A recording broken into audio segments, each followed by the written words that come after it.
silakan di 085724011372 di 085724011372. Akses terus live streamingnya di lovejogja.online. Dan sampai nanti pukul 6 sore program ini akan hadir menemani aktivitas Jogja Lepas semuanya. Baik, kita lanjutkan obrolan kita di sore hari ini ya. Budi Burasikin, ada pertanyaan dari atas nama Tiara di Banjarmasin. Pertanyaan cukup bagus. Tadi ketika Bu Srikin sampaikan banyak hal tentang rumah belajar, dia bertanya gini, bagaimana sistem belajarnya sebetulnya? Dan bagaimana untuk mengajak anak-anak itu untuk kumpul bisa belajar di beberapa tempat seperti yang tadi disampaikan. Ya, oke, saya kira satu pertanyaan ini bisa dijawab dulu singkat ya. Oke, silakan. Sebelum yang lain. Oke. Untuk belajarnya. Sistem belajarnya seperti apa sebenarnya? Sistem belajarnya seperti bimbel. Nah, itu yang berkaitan dengan pelajaran sekolah, materi yang akademik ya, yang itu jadi kita membantu ketika mereka mengalami kesulitan, bukan kita yang mengerjakannya loh ya, tetap mendidik mereka untuk berlatih. Kalaupun dia belum mengerti, kita ngajari mereka untuk caranya, lalu mereka yang mengerjakannya, dan itu di semua mata pelajaran sekolah ya waktu itu. Nah, selain itu juga ada kayak pelajaran ekstrakurikuler ya, istilahnya yang tidak berkaitan dengan mata pelajaran langsung, tapi berupa kegiatan, aktivitas yang misalkan kayak melukis, apa namanya ya, membuat kreativitas ya, membuat kreativitas, terus juga memasak, terus juga berenang, terus juga pokoknya kegiatan-kegiatan yang di luar pelajaran resmi sekolah. Nah, seperti cara mengumpulkannya, kita bekerja sama dengan pihak ini tadi ya, yang warga setempat ya. Jadi dengan begitu mereka juga merasa memiliki, biasanya kami harus mengenal kayak satu orang. Ya mungkin bisa itu RT-nya mungkin bisa ya. RT-nya, bisa siapalah pokoknya yang bisa menjadi penggerak di situ. Nah, dari situ mereka nanti yang akan membantu kita untuk mengajak anak-anaknya. Tapi biasanya mereka juga saling mengajak temannya sendiri. Jadi saling kayak orang Jawa bilang ketok tular gitu. Ya. Bukan anak-anak ya, yuk main-main. Saya ngajak temannya yang belum gitu. Apalagi kalau biasanya mereka itu ada pelajaran yang sulit, ada PR dan besok harus dikumpulkan, dan dia sudah bingung, pasti dia datang ke tempat rumah belajar itu gitu. Iya. Oke, berarti kita lanjutkan lagi ya. Setelah nanti barangkali ada pertanyaan lagi bisa dilanjutkan. Nah, jadi seperti yang firman Tuhan sampaikan juga, Tuhan Yesus itu bilang kalau kita melakukan sesuatu buat orang yang paling hina, yang tidak disukai orang, yang disingkirkan orang, itu sama seperti kamu melakukan untuk aku. Tuhan Yesus bilang gitu. Dan saya kira pelayanan yang Budi Burasikin lakukan ini adalah menyentuh kepada anak-anak yang lebih spesifik lagi, anak-anak yang tidak diurus oleh orang tuanya mungkin, atau disingkirkan oleh lingkungannya, teman-teman bermainnya karena kondisi kemiskinan atau kondisi latar belakang mental, mungkin keterbelakangan atau apapun ya. Nah, ini memang seperti kita sedang melakukan melayani Tuhan langsung ya. Jadi karena dari itu memang baik buat Jogja Lovers semua dimanapun berada, ingat bahwa pelayanan kita terhadap jiwa-jiwa, terhadap orang-orang ini sama seperti kita melayani Tuhan langsung. Betul. Apalagi khusus pembicaraan kita sore hari ini kepada anak-anak yang berisiko, anak-anak yang sungguh terancam masa depannya oleh segala macam hal yang berusaha merusak kehidupannya. Nah, karena dari itu memang baik untuk kita terus membuka hati kita untuk selalu melihat dan membuka mata kita untuk melihat bahwa ada orang-orang di sekitar kita, anak-anak di sekitar kita yang membutuhkan pertolongan kita. Nah, tentunya Budi Burasikin punya pengalaman yang menarik, yang berkesan, yang membuat terus termotivasi untuk melayani jiwa-jiwa. Ada banyak hal yang membuat kami terus semangat dan mau ambil bagian dalam pelayanan ini. Memang pelayanan anak-anak itu tidak mudah ya, tapi ada hal yang selalu menarik karena anak-anak itu tuh polos, jujur, apa adanya, dan mereka apa ya, ketika mereka ketemu kita itu tuh mereka tuh juga antusias. Nah, itu yang membuat kita itu juga senang gitu ya. apalagi kalau kita datang gitu ya kakak, mereka sebut kita ini kakak-kakak ya, meskipun sudah berumur ya, sudah ibu-ibu, tapi mereka menyebutnya dengan bahasa kakak ya.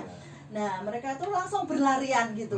Oh Kak Srikin datang, Kak siapa lagi, nah Kak Wiwit datang, terus Kak siapa lagi gitu ya, itu pada berlarian ya. Terus mereka dengan antusias memberikan salam, terus semangat belajar. Ketika melihat anak-anak ini mau belajar, itu tuh buat kami itu senang sekali, berkesan, dan buat kami itu membuat kami terus bersemangat. Nah, terus juga ada satu anak nih yang dulu yang perintisan awal itu. Di awal itu. Iya. Nah, itu tuh ternyata dia sudah pindah ke lain tempat yang kami juga tidak punya kontaknya, dia nggak punya telepon dan segalanya, namanya aja anak pemulung yang waktu itu memang tidak punya alat komunikasi seperti sekarang yang gadget sudah banyak gitu ya. Nah terus sampai suatu ketika tahu-tahu ada anak yang sudah gede gitu ya, tinggi besar gitu ya, dia masih menanyakan, di mana ya kakak-kakak yang dulu ngajar di rumah belajar itu. Ternyata mereka masih ingat, dan dia waktu ditanya ternyata sekarang tuh dia bisa ngerti angka, terus sedikit-sedikit membaca bisa.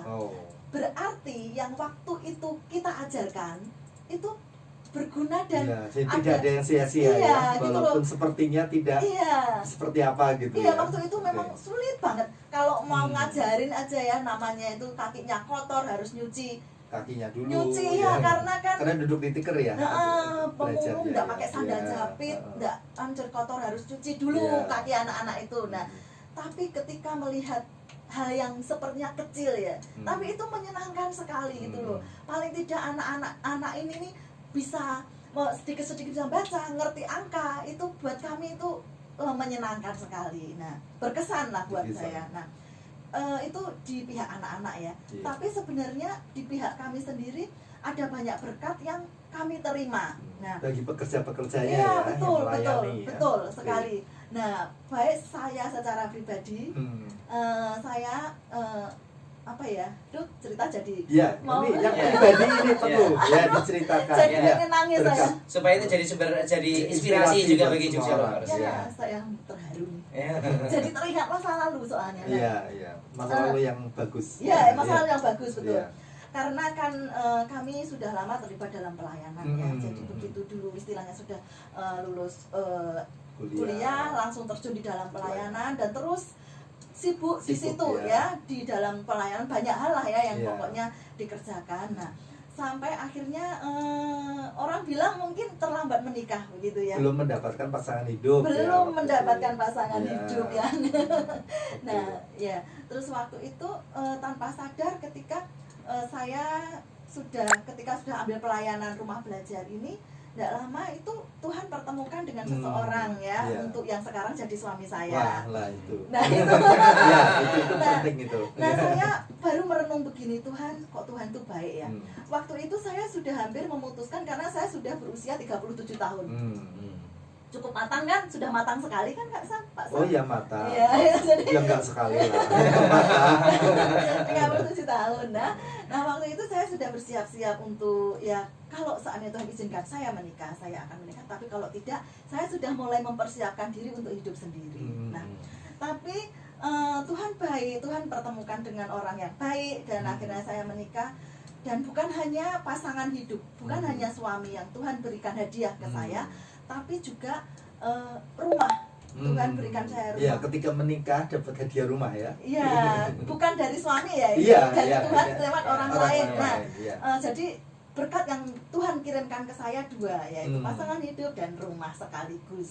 Ini bukan rumah-rumahan Kak Sam, rumah di area perumahan dan dan itu bukan pokoknya luar biasa lah gitu. Nah saya tahu setelah saya merenung, saya sambil berdoa, saya bertanya sama Tuhan, Tuhan kok saya dapat hadiah atau berkat anugerah seperti ini, kenapa saya itu nggak merasa melakukan apa-apa gitu, rasanya itu nggak seberapa yang saya kerjakan, kok Tuhan kasih hadiah begitu luar biasa. Nah, saya itu seperti kayak diingatkan Tuhan, diberitahu bahwa karena kamu itu mau ambil bagian dalam pelayanan jiwa-jiwa. Nah, setelah saya ambil pelayanan rumah belajar ini itu tuh kira-kira jaraknya 2 tahun lah dari saya ambil pelayanan rumah belajar. Nah, seperti itu. Jadi saya ya bersyukur sekali ternyata ketika hati kita mau untuk memberi diri untuk jiwa-jiwa yang benar-benar langsung menangani jiwa-jiwa, Tuhan itu berikan sesuatu yang di luar pemikiran kita, yang sangat ajaib. Nah, itu berkat pribadi ya. Terus yang membuat saya terharu dan terkesan juga ketika saya buka Facebook, buka WA, ada yang orang-orang yang dulu, teman-teman yang pekerja-pekerja yang pernah terlibat dulu ikut melayani, ternyata hidupnya diberkati luar biasa. Ada yang di Papua, ada yang di Batam, ada yang belum lama ikut gitu ya. Ini perawat, ini ngelamar pekerjaan langsung diterima, langsung dapat posisi. Begitu juga yang di Papua itu ya sebagai PNS, kelihatannya itu juga bukan kelihatan, memang dia diberkati Tuhan luar biasa. Ya, saya tahu itu. Nah, seperti jadi itu. memang begitulah ya, artinya Ajaib, Tuhan itu tidak pernah berhutang. Betul. Jadi ketika kita melayani, menolong jiwa-jiwa yang secara manusia itu tidak bisa membalas kepada kita, tapi Tuhan yang mengerjakannya dalam hidup kita. Betul sekali, Kak Sam. Jadi itulah makanya kita tidak jemu-jemu untuk terus melayani jiwa-jiwa yang sangat membutuhkan uluran tangan kasih kita.